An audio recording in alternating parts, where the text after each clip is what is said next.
themselves the plant, and women the soul. An emotion creates. Kenya? I am not quite allowed to desire in the same way as you. दोस्तों मेरा नाम है रवि सिंह। आइए शुरू करते हैं आज का ये एपिसोड। दोस्तों आप सभी ये तो जानते ही हो कि प्यार किसी से भी हो सकता है, चाहे वो लड़का लड़की से, चाहे लड़का लड़का से और चाहे लड़की लड़की से। प्यार जब भी होता है उसका पता ही नहीं चलता, वो तो बस हो जाता है। जब प्यार हो जाता है तब किसी की परवाह नहीं रहती, बस प्यार ही अकेला दिखाई देता है। ये कहानी लड़की लड़की के प्यार के ऊपर आधारित है। जी हाँ दोस्तों, आपको ये जानकर शौक तो लगा होगा, दो लड़की आपस में एक दूसरे से इतना प्यार करती हैं कि आप सोच भी नहीं सकते। तो चलिए अब हम कहानी की तरफ बढ़ते हैं। बीटा नाम की एक लड़की होती है जो कि नोवेलिस्ट होती है। नोवेलिस्ट यानी कि किताब लिखने वाली। बीटा का इंटरव्यू रेडियो पर हो रहा होता है। उसके साथ उसका हस्बैंड एरल भी बैठा होता है। बीटा से पहला सवाल पूछा जाता है कि आपके हिसाब से मॉडर्न शादी कैसी होनी चाहिए। उसका हस्बैंड एरल बोलता है कि शादी एक पौधे की तरह है जिसे लगातार पोषण चाहिए। बीटा बोलती है कि रिश्ते ऐसे ही नहीं बन जाते, उन्हें निभाना पड़ता है। अब मर्द खुद को पौधा मानने लगे हैं और पत्नी को सहारा देने वाली मिट्टी। आज़ादी लिंग पर निर्भर नहीं करनी चाहिए। उधर वर्जीनिया नाम की लड़की, वो भी नोवेलिस्ट होती है। वो बीटा की सारी बातें एक रेडियो की मदद से सुन रही होती है और अपना नोवेल भी लिख रही होती है। इसके बाद बीटा और एरल रेडियो स्टेशन से निकलकर घर चले जाते हैं। बीटा अपने दो बच्चों को लेकर अपनी माँ से मिलने चली जाती है। बीटा वहाँ माँ को बताती है कि आज एक पार्टी है, मुझे उसमें बुलाया गया है। वहाँ पर पार्टी में लेखक भी आ रहे हैं और कलाकार भी। बीटा बोलती है कि उस पार्टी में वर्जीनिया भी आ रही है। वो कहती है कि वर्जीनिया एक दिमाग वाली औरत है, मुझे उसे जानना है। उसकी माँ बोलती है कि तुमने जो नोवेल लिखा है उसमें तुमने गलत शब्दों का प्रयोग किया है, इसलिए इसे पब्लिश मत करो और तुम्हें इस पार्टी में नहीं जाना चाहिए क्योंकि यहाँ पर हमारे जैसे लोग नहीं आते। लेकिन फिर भी बीटा उस पार्टी में चली जाती है। वहाँ पर वर्जीनिया और बीटा दोनों एक दूसरे को देखती हैं। दोनों एक दूसरे को ऐसे देख रही थी मानो दोनों के अंदर एक दूसरे से मिलने की चाहत भरी है। इसके बाद बीटा एक कमरे में जाती है। वहाँ वर्जीनिया सिगरेट पी रही थी। वर्जीनिया बोलती है कि आज मैंने तुम्हें रेडियो पर सुना। बीटा बोलती है मैंने तुम्हारी नोवेल पढ़ी। वर्जीनिया बोलती है तुम्हारी बुक्स मेरी बुक से ज़्यादा क्यों बिकती है। तभी वर्जीनिया के दोस्त आ जाते हैं और डांस के लिए उसे ले जाते हैं। वर्जीनिया डांस करते हुए धीमी आवाज में कहती है कि किसी को छूने का एहसास, किसी को पाने की चाहत, शरीर के आकार को करीब से महसूस करना रीढ़ की हड्डी से शरीर के अंगों में पिघलता जा रहा है। कुछ महसूस हो रहा है लेकिन ये मुश्किल होता है। किसी की चाहत पाने के लिए भूख मिटाना आसान नहीं होता। अगर हम शांत रहकर इस पल को जिएं तो मरकर क्या हासिल होगा। हर इंसान एक ही चीज कहता है कि इस पल में जीना सीखो। वहाँ पर बीटा भी खड़ी थी। बीटा अपने घर पर आ जाती है और सुबह अपने पति को उठाती है। बीटा वर्जीनिया की बातों को अभी तक भूल नहीं पाई थी। वर्जीनिया की बातों ने बीटा के दिल को छू लिया था, मानो वो उस पल को महसूस कर रही हो। बीटा और एरल जब दोनों ब्रेकफास्ट कर रहे होती हैं तब बीटा बोलती है कि मैं उसे अपने राइटर क्लब में ज्वाइन कर लेती हूँ। एरल बोलता है कि वर्जीनिया तुम्हारा काम बढ़ा सकती है और कुछ नहीं, तुम उससे दूर रहो, ये तुम्हारे लिए ठीक रहेगा। इसके बाद बीटा अपने टाइपराइटर पर वर्जीनिया के लिए खत लिखती है। वो लिखती है कि तुमने कल रात की पार्टी में मेरे मन को हिला दिया। तुम इतने जुनून और ताकत के साथ काम करती हो, ऐसा लगता है कि तुम हम सबसे ऊपर बढ़ चुकी हो। बीटा इस खत को वर्जीनिया के यहाँ पर पहुँचा देती है, लेकिन वर्जीनिया का पति इस खत को पढ़ लेता है। वो वर्जीनिया से बोलता है कि ये बीटा मुझे ठीक नहीं लग रही, ये तुम्हारे दिमाग का इस्तेमाल करना चाहती है, मुझे बीटा के इरादे ठीक नहीं लग रहे। उधर एरल भी अपनी पत्नी बीटा से बोलता है कि तुम दलदल में जा रही हो, तुम वर्जीनिया के साथ मत रहो, वो तुम्हें बर्बाद कर देगी। कभी सोचा है बच्चों के बारे में। लेकिन फिर भी बीटा एक कविता लिखती है और उस कविता को वर्जीनिया के पास भेज देती है पब्लिश कराने के लिए, क्योंकि वर्जीनिया का पति एक पब्लिशर होता है।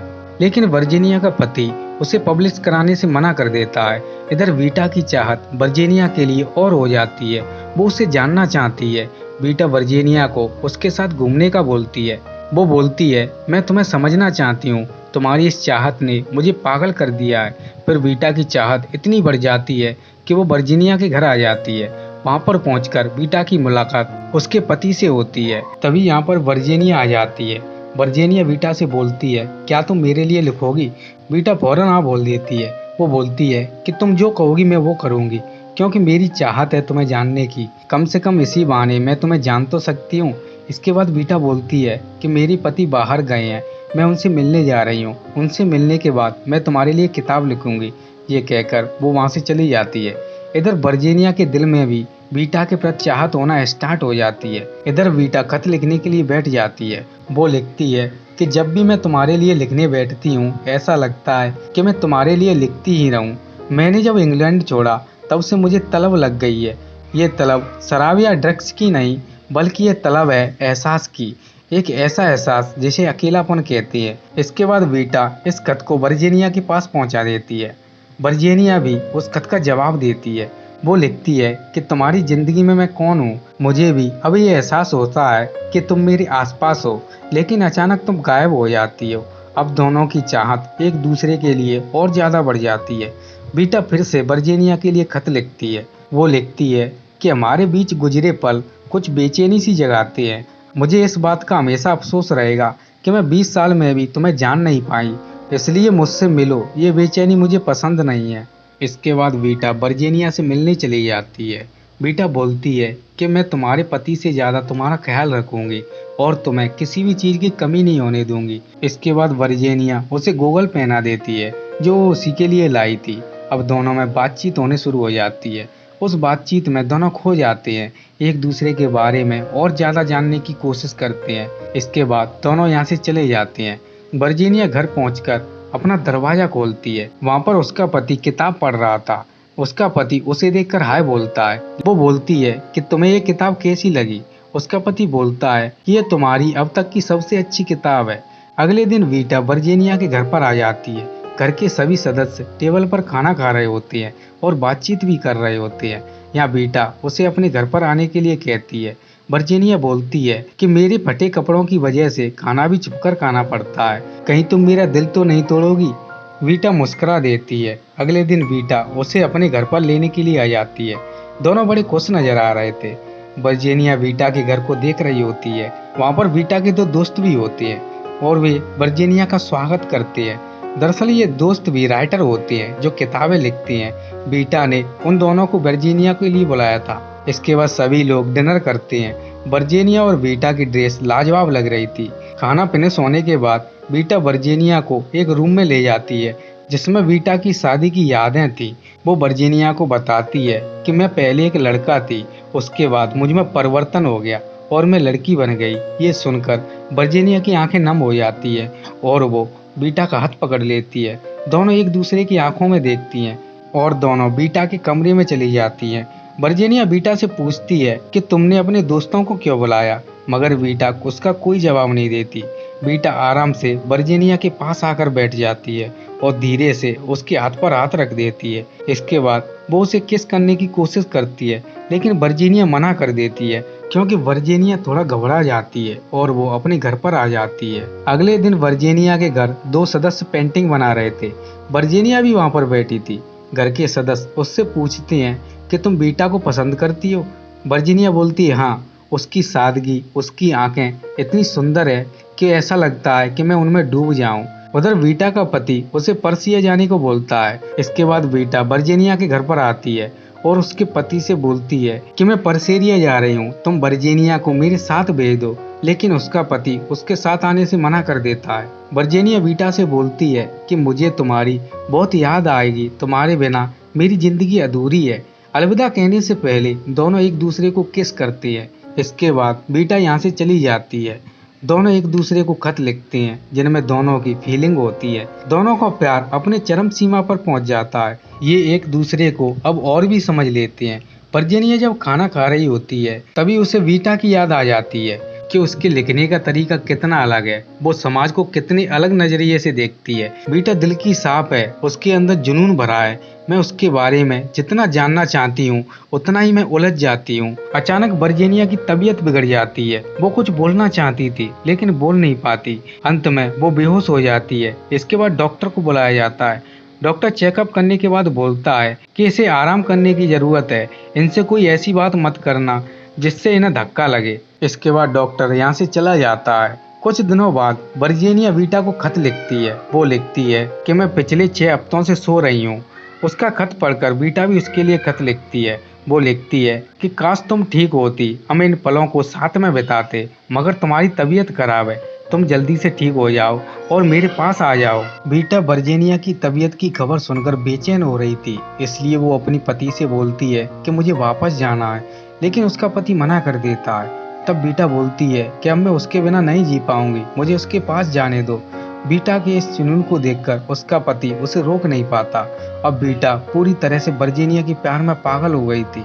बीटा जल्दी से वर्जीनिया के घर पर पहुंचती है, मगर उसका पति उसे आने से रोक देता है, क्योंकि वर्जीनिया की तबीयत बीटा के कारण ही खराब हो रही थी। तब बीटा वर्जीनिया से मिलने की जिद करती है, तब उसका पति उसे मिलने की इजाजत दे देता है। इसके बाद बीटा उसे लेकर अपने घर पर चली जाती है। इसके बाद दोनों बातें करते हैं। बातें करते करते दोनों एक दूसरे को किस करते हैं और एक दूसरे के प्यार में डूब जाते हैं। इसके बाद दोनों घूमने चले जाते हैं। वर्जीनिया बहुत खुश थी। वर्जीनिया अपने घर पर आती है और सभी के साथ डिनर कर रही होती है। तभी वर्जीनिया का फैमिली मेंबर उससे पूछता है कि तुम अपने रोमांस के बारे में बताओ। इधर हैरल बीटा पर गुस्सा हो रहा था कि आखिरकार बीटा तुम ऐसा कैसे कर सकती हो। तब बीटा बोलती है कि वो सिर्फ मेरी दोस्त है और कुछ भी नहीं, मैं उससे प्यार नहीं करती हूँ। तब हैरल बोलता है कि तुम्हारे जीने का सही तरीका नहीं है, इससे हमारे बच्चों पर क्या असर पड़ेगा, तुम खुद ही समझ लो कि तुम्हें आगे क्या करना है। इसके बाद बीटा वर्जीनिया से मिलने चली जाती है। वो वर्जीनिया से बोलती है कि तुम अपने पति को छोड़ दो, हम दोनों भाग चलते हैं इस शहर से दूर किसी दूसरे शहर में। वर्जीनिया बोलती है कि शायद मैं अपने पति को छोड़कर नहीं जा पाऊंगी, क्योंकि उसने मेरा हर कदम पर साथ दिया है, मेरा ख्याल रखा है, मेरी आज़ादी उसी से जुड़ी है, वो मेरी हर रुकावट का सामना करता है। तब बीटा बोलती है कि तुम्हारे साथ मेरी चाहत है और मेरे साथ तुम्हारा डर है। इसके बाद वो वहाँ से चली जाती है। कुछ दिन बाद वर्जीनिया अपनी पेंटिंग्स का एग्जीबिशन लगाती है। वो वहाँ पर बीटा को भी आने का बोलती है। वर्जीनिया बीटा का इंतजार कर रही थी, इसलिए वो सभी से पूछती है कि बीटा आई क्या। बीटा को एग्जीबिशन में ना पाते हुए वो बेचैन होने लगती है। उसके दिल की धड़कन और तेज हो जाती है। तभी वहाँ पर बीटा आ जाती है अपनी माँ को लेकर। वर्जीनिया ये देखकर गुस्सा हो जाती है, क्योंकि वो सोचती है कि उसके साथ धोखा हुआ है, इसलिए वो खुदकुशी करने के लिए समुद्र में चली जाती है, लेकिन वो खुदकुशी नहीं कर पाती। इसके बाद वो अपने घर पर आकर किताब लिखने बैठ जाती है। तभी उसका पति आ जाता है उसे ढूंढता हुआ। वर्जीनिया उससे बोलती है कि मैं तो खुदकुशी करने जा रही थी, तभी मेरे मन में ख्याल आया कि एक लैंडो नाम का व्यक्ति था जो पहले पुरुष था, उसके बाद वो महिला बन गया, वो बीटा का पूर्वज था। अगले दिन वर्जीनिया बीटा के पास जाती है और उससे बोलती है कि तुम्हारी चाहत कभी खत्म नहीं होगी, तुम लैंडो का रूप हो। मैं तुम्हें अपनी बुक्स में दुनिया को बताऊंगी कि लैंडो तुम्हारे पूर्वज थे, इसलिए तुम्हें मुझसे मिलना पड़ेगा। मैं तुम्हारे अंदर की सच्चाई को बाहर लेकर आना चाहती हूँ, जिससे मुझे तुम्हारे बारे में सब कुछ पता चल सके और मैं तुम्हारे ऊपर किताब लिख सकूं। वर्जीनिया बीटा से अनेक सवाल पूछती है और बीटा उसके आंसर देती है। इसके बाद वो बीटा की एक फोटो खिंचवाती है उस किताब में लगाने के लिए। वर्जीनिया अपनी किताब को लिखने में जुट जाती है। कुछ दिन बाद बीटा उससे बोलती है कि मुझे किसी से मिलने जाना पड़ेगा। वर्जीनिया बोलती है कि मेरी किताब अभी पूरी नहीं हुई है, तो तुम कहीं नहीं जा सकती, अभी भी बहुत सारे सवाल हैं जो तुम्हें पूछना है। ये किताब एक नई क्रांति लेकर आएगी, ये बहुत जरूरी है। उसकी बात सुनकर बीटा यहाँ पर रुक जाती है और उसकी किताब पूरी हो जाती है।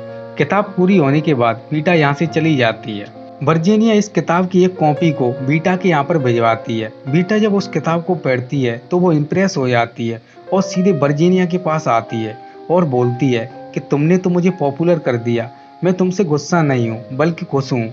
इसके बाद बीटा उससे कहती है कि चलो यहाँ से दूर चलें, बस तुम हाँ कह दो।